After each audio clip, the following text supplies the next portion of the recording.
I'm here enjoying a pleasant autumn afternoon and soaking up some of the last vestiges of warmth before the long, cold European winter arrives. I wanted to introduce this video in person because it represents a departure from what I usually do on this channel, which is to talk about the linguistics and the ongoing translation of Codex Wralda.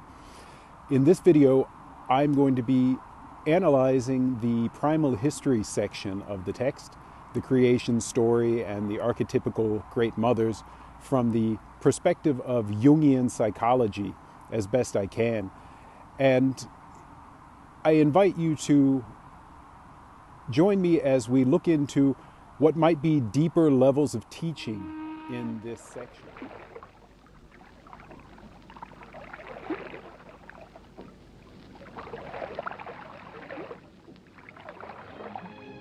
Carl Gustav Jung was a clinical psychologist and a student of Sigmund Freud who revolutionized the understanding of the unconscious mind. He used the language of archetypes to explore universal symbols and patterns shared across cultures and eras. Unlike Freud, who focused on repressed desires, Jung delved deeper into the concept of a collective unconscious, a vast reservoir of shared human experiences and instincts. His work emphasized the journey towards wholeness by integrating the conscious and unconscious aspects of the self. Through his groundbreaking theories on archetypes, shadow, anima, and animus, Jung expanded the field of psychology, forever changing how we view the human psyche and its inner workings. So what if a long-lost manuscript held the key to understanding not just ancient history, but the very nature of the human psyche? Welcome to my next video on this channel, which covers the linguistics, narrative, and history of Codex Wralda, a manuscript that resurfaced or was created, depending on who one asks, in the late 18th century in Frya, now a province of the Netherlands, as well as a regional designation for areas of North Holland, northern Germany, and southern Denmark. My name is Bruce, and I'm the lead editor and assistant translator for the English version being produced by the Wralda Project. Follow the link in the notes to find the Wralda Wiki, where you can read and explore the manuscript in several different languages.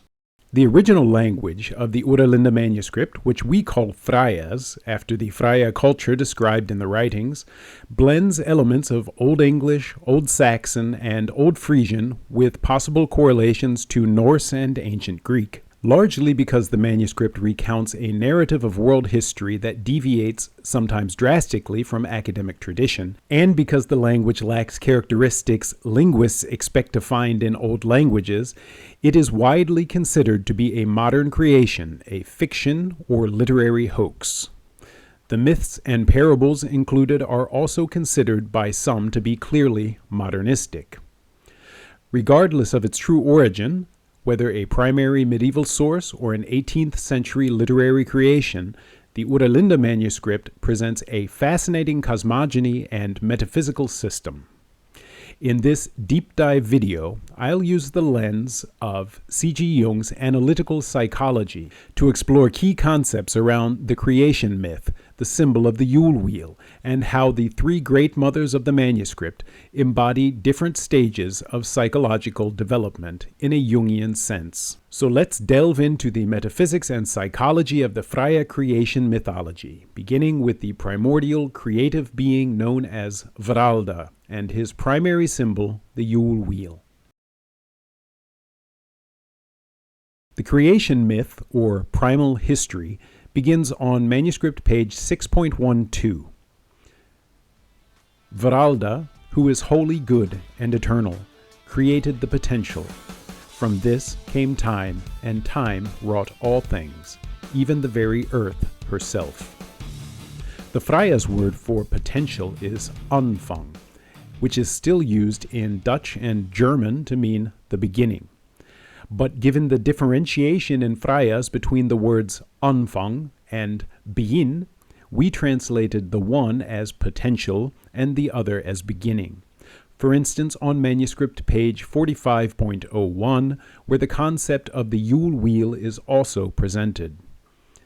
Depicted above are the signs of the Yule Wheel, the primary symbol of Wralda, and of the potential, or the beginning, from which came time, the bearer, who must conduct the Yule in its circuit forever. So we see here several dimensions. First, we have the noetic being, Wralda, existing outside of time and space, whose existence gave birth to an imagination, the potential, which in turn birthed time, the beginning. The Yule Wheel symbolizes both the indescribable essence of creation, which is free of all characteristics except its originary nature, as well as the created world itself. This multidimensional view is reinforced by the depiction of 3 wheels on the page, labeled Wralda, Anfang, and Begin. Wralda represents the primordial source of all creation, encompassing both the external world and our inner psychic world. In fact, the word Wralda is suggested as the root source of the word world. Just as Wralda generates time, life, and existence, the inner and outer worlds form the foundation of human experience. This is where we see the first connection to Jung's work. Like the collective unconscious, Wralda is both within and beyond us, influencing every aspect of existence. The Yule Wheel, with its cyclical structure, represents the eternal recurrence of time and, from a Jungian perspective, is a fitting symbol for the individuation process, the lifelong journey of integrating unconscious elements into a unified self. As individuals embark on the path of individuation, the ego, the conscious self navigating life, encounters key aspects of the psyche, such as the shadow, anima or animus, the persona, and the deeper collective unconscious, which contains the universal patterns, archetypes, and potentialities that shape our psyche. The Yule Wheel subsumes all of these, and each element might be said to correspond to different spokes and layers of the wheel, illustrating the multifaceted nature of the individuation process. If you're enjoying this analysis, don't forget to subscribe and hit the notification bell so you don't miss the next episode. Observe now the Ouroboros, an alchemical symbol representing the creative force of unification and the cyclical nature of all phenomena. Here we have a dynamic circle, a basis for the Yule Wheel, the primordial circle of all things, time, life, seasons, the ever-changing material world and its container. Wralda, the eldest of the old, the uncreated and all-pervasive mind of creation, is both within and beyond the circle, beyond the void, ineffable. From Wralda comes both the light and the dark. He is a sea of eternity on which the consciousness sails. The Yule Wheel, acting as the helm, can also represent the ego's journey through the cycles of psychic development and self-realization. As it navigates between the conscious and unconscious, personal and collective, the ego steers towards unity with the self, seeking harmony between the inner and outer worlds.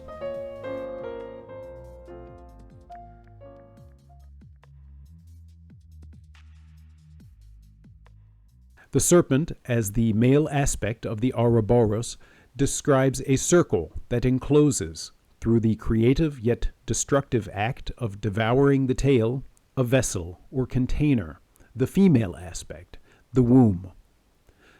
Beyond a purely monistic interpretation of this union as symbolizing the birth of the universe, this process of becoming can also be associated with the necessary preconditions for the forthcoming of the individual ego, or the conscious self, from the unconscious source, a standpoint from which one can focus awareness.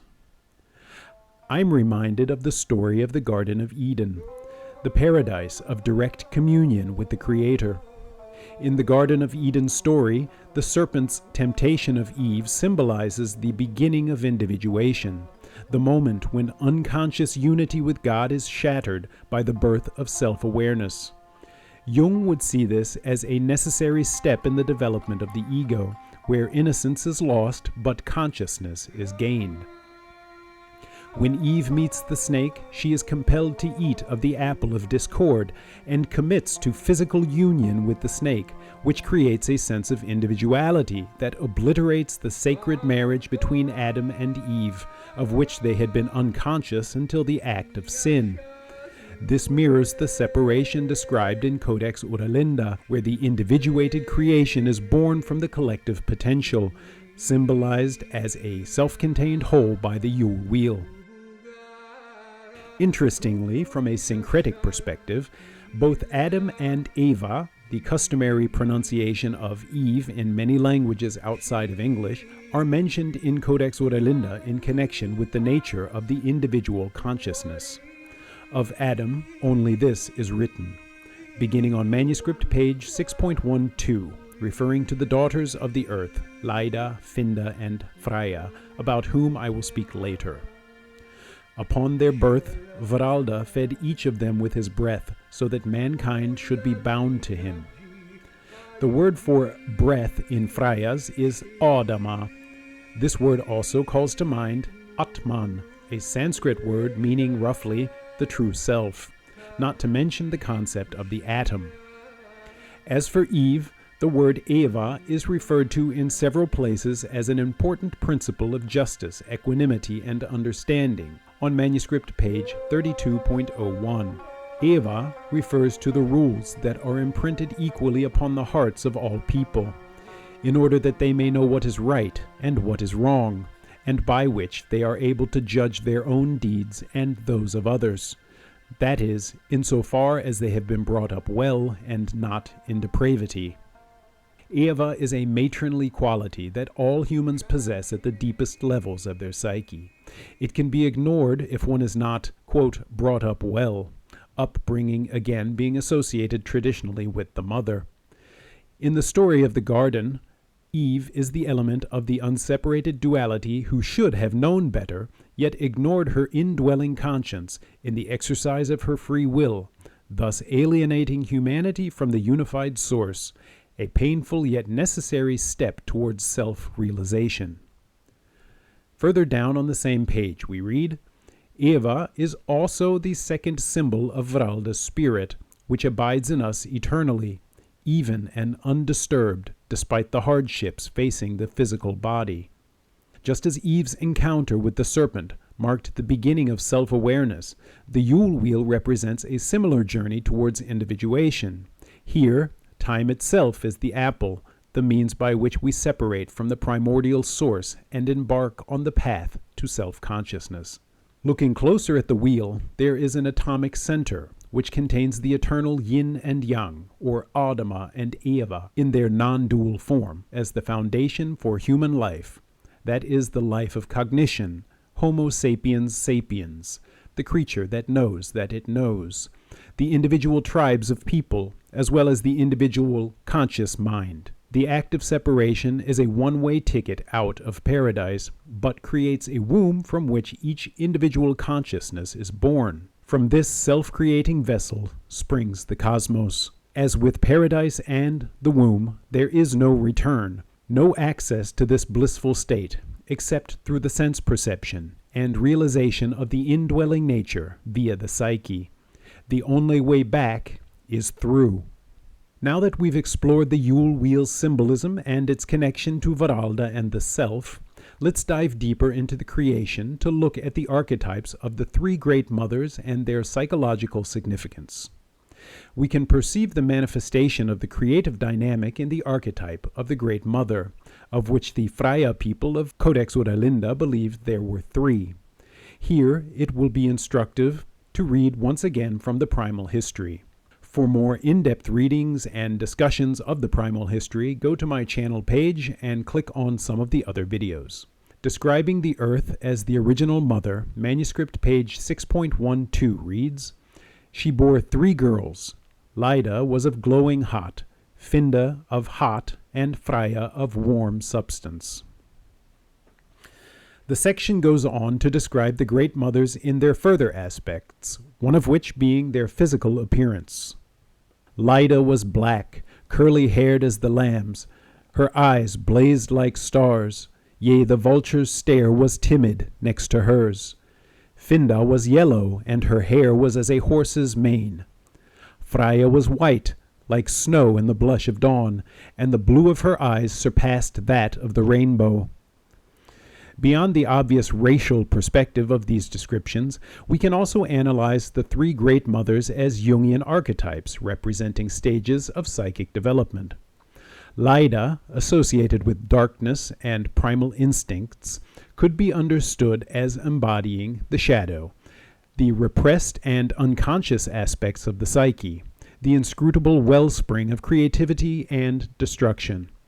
FINDA, with her cunning and outward charm, aligns more with the persona, the social mask that conceals deeper truths.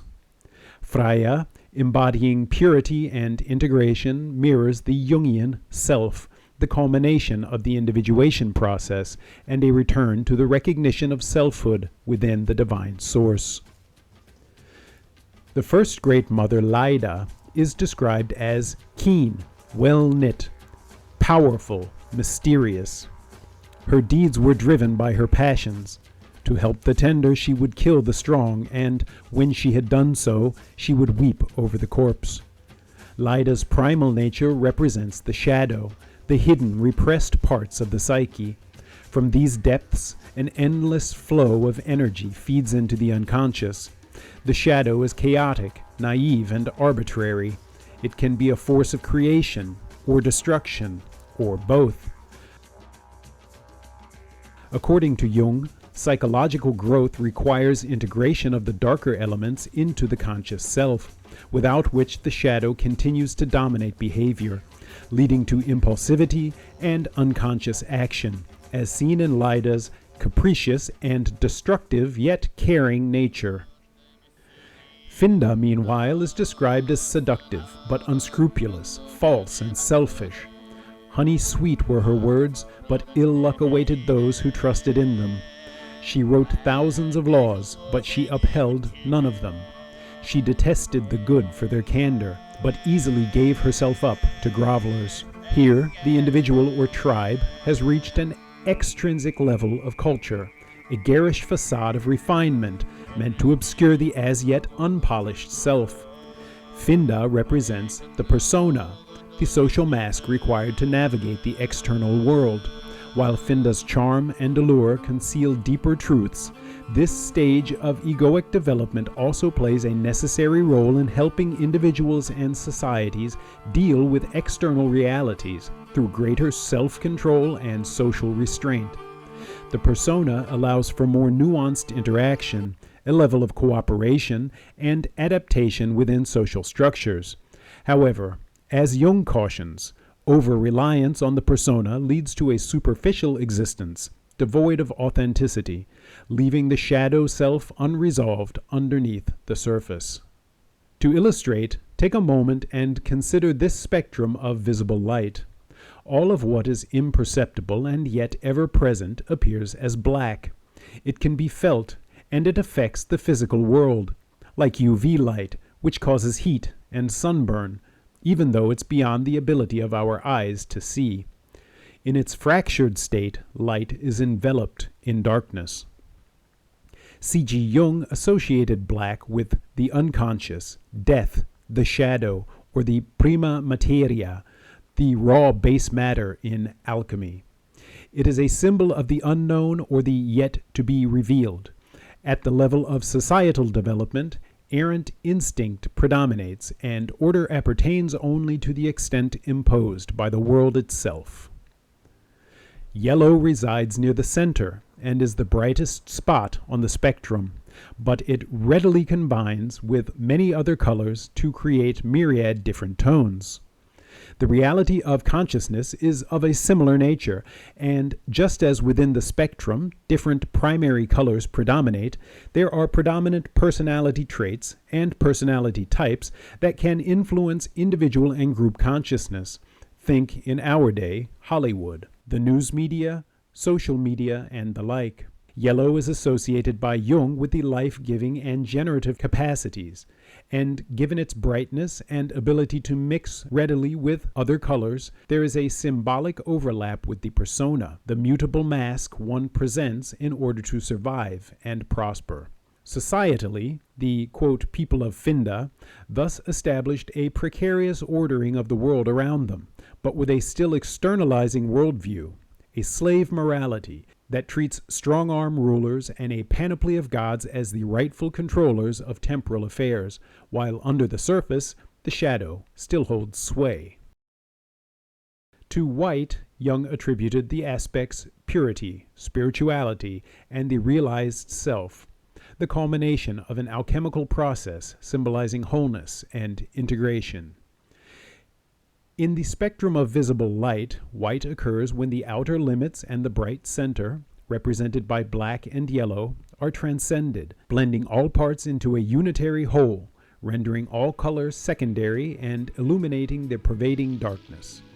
In the form of a color wheel, white arises at the center, just as in the Yule Wheel symbol, where the transcendent consciousness reintegrates the hub, the garden, and achieves reconciliation with the divine. Frya represents this transcendence of egoic mind, what Jung referred to as individuation. At the beginning of the individuation process, the ego, the conscious sense of self, is central to a person's identity. However, individuation shifts the focus away from ego-centered thinking to the realization of the entire self, and with it the recognition of the singularity of God, Wralda, the antecedent source. Formidable Frya, under the source of her gaze, the lion would lie down at her feet, and the viper hold back its venom. Frya's ability to subdue the lion is not a mark of physical power, but symbolizes the mastery of those primal drives that can overwhelm the psyche. It is a vivid example of individuation, where these instincts are not destroyed but refined and integrated. Lion symbolism also appears in connection with the other two great mothers, LYDA and FINDA, each overcoming or confronting lions in different ways. Just as the lion represents those primal, unrefined aspects of ourselves, the stories of the great mothers show us different stages of the psyche's development, as each one overcomes the lion in her own unique way. Again from the primal history. Well-knit LYDA, a strong tree she could bend, and when she ran not a flower stem would break under her feet. There is no mention of lions here, because LYDA represents a phase of egoic mind where instinct predominates. However, in the first line of FINDA's description, LYDA is mentioned as indeed being able to kill a lion. FINDA was yellow, and her hair was as a horse's mane. A tree she could not bend, but where LYDA could kill one lion, FINDA could kill fully 10. The middlemost developmental stage of the group and individual psyche is characterized by strengthening of the ego, but with an underlying ferocity and ruthlessness. However, once the ego is recognized for what it is, a construct fomented by the competing poles of the mind, to be transcended and brought into synchronization with the ideal good, the Frya's word being God, the instinctual nature can be tamed and the tyrannical persona mollified. Lions can be found in conjunction with the great mother myths in a broad array of cultures, from Kali and Durga in the Vedic traditions, to Cybele and Rhea in Rome and Greece, to Frya in the Nordic sagas. Even in Christian iconography, Mary is sometimes depicted with a lion at her feet, and indeed the overlaps between Frya and Mary are not to be overlooked, but that is a subject for another video. Before I sum up, I'll read the full passage from the Primal History section, beginning on manuscript page 6.12. Wralda, who is wholly good and eternal, created the potential.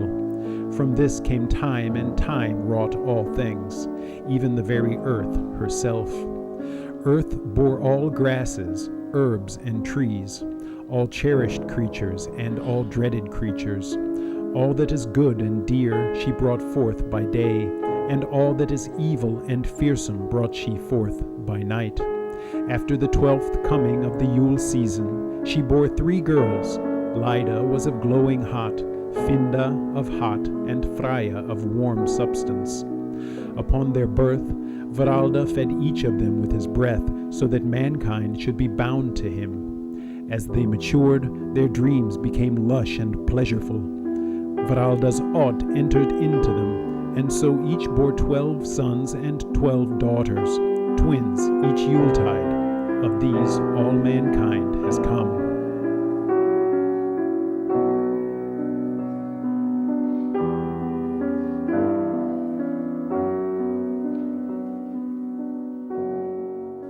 At the material level, the Yule Wheel symbol could further represent the progenation by the three great mothers. 12 children, twins, one male and one female, form the spokes of the three Yule wheels, 3 of each pole, male and female, with the eldest of the 12 forming each 1/2 of the outer rings that separate the tribes. From the perspective of consciousness, the Yule depicts the true self radiating out into the world in an array of aspects. With repeated turnings of the wheel, these characteristics can be transcended and unified during the life of each individual, the goal being eventual fruition of the whole self. Once slavery to the whims of the ego is overcome, the full structure of the symbol is realized. The wheel itself can then be internalized and sublimated, and the integrated self begins to grow in hitherto unfathomable ways. At a societal level, new forms of order can be created, democratic and free. In this stage of development, language has progressed from simple vocalizations that conveyed meaning, think of a moan of pleasure or a cry of delight, to spoken language and pictographic representations of things, like hieroglyphics or Chinese characters, to formalized speech and alphabetic writing systems like Persian, Arabic, Sanskrit, and the Yule script or Stunskrift, which is based entirely around the Yule symbol.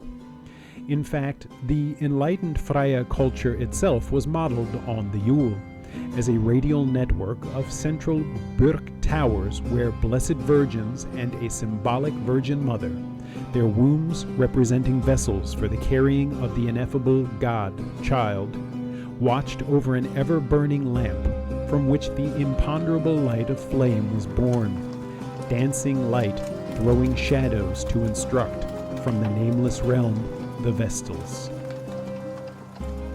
I hope you've enjoyed my meanderings and that you've learned something about Codex Wralda in the process. While Jung's framework offers profound insights into archetypes, myths, and the collective unconscious, Jung himself cautioned against projecting modern psychological theories onto historical or mythological texts without careful consideration.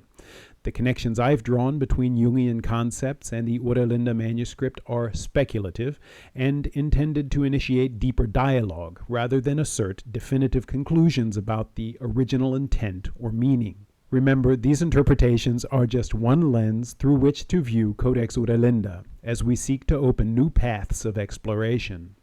Let's continue this journey together in future discussions.